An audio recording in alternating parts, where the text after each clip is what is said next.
அடுத்த வீடியோ எப்போ போடுவீங்க போடுவீங்கன்னு எல்லாரும் கமெண்டில் கேட்காதனால நாங்கள் போட்ட வீடியோ தான் இந்த கோபி மஞ்சூரியன். நேற்றுக்கு தான் கல்யாணம் ஆன மாதிரி இருந்தது, ஆனால் அதுக்குள்ளே 1 இயர் கம்ப்ளீட் ஆகிடுச்சு. ஃபஸ்ட் இயர் ஆனிவர்சரியை கொண்டாடுற விதமாக என் ஒய்ஃப் கோபிகா எனக்கு செஞ்சு கொடுத்த டிஷ்ஷுக்கு பேர் தான் இந்த கோபிகா மஞ்சூரியன். இல்லை கோபி மஞ்சூரியன். அழகான காலிஃப்ளவர் சுத்தம் பண்ணி சுடுதண்ணியில் மஞ்சள் போட்டு பாதி வேக்காடு வேக வச்சு எடுத்து வச்சுக்கோங்க.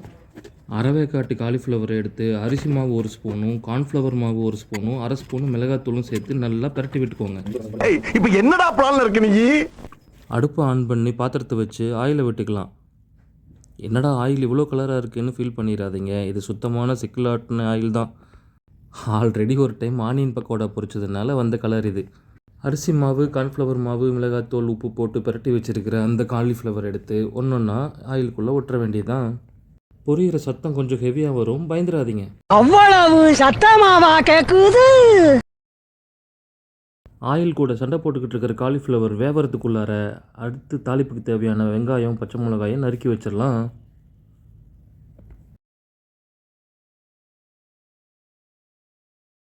அடுத்ததாக அரைக்கிறதுக்கு தேவையான 1 தக்காளி 2 பச்சை மிளகா 2 பல்லு பூண்டு குட்டி பீஸ் இஞ்சி இதெல்லாத்தையும் அரைக்கிறதுக்கு தேவையாக எடுத்து வச்சுக்கலாம்.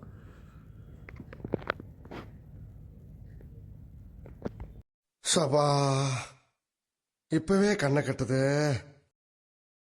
மிச்சம் மீதி இருக்கிற காலிஃப்ளவரை பரட்டி வச்சுருக்கிறதையும் எடுத்து எண்ணெயில் போட்டு பொரிச்சுக்குங்க.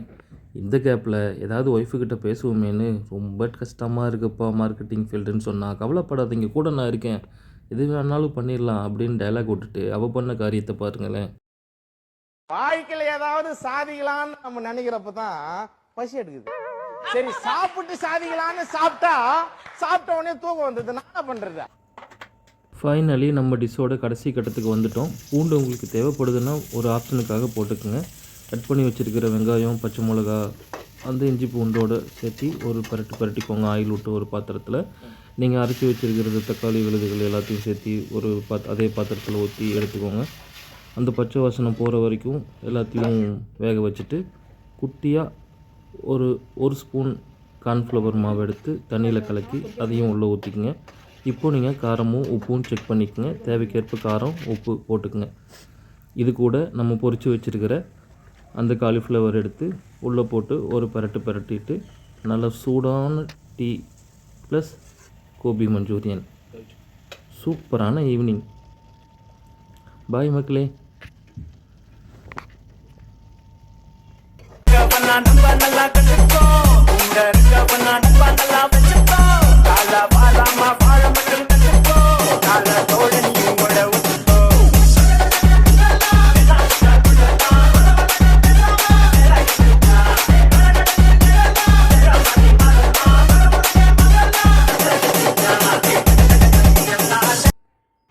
இந்த வீடியோ பிடிச்சிருந்தா லைக் பண்ணுங்க, ஷேர் பண்ணுங்க, சப்ஸ்கிரைப் பண்ணுங்க.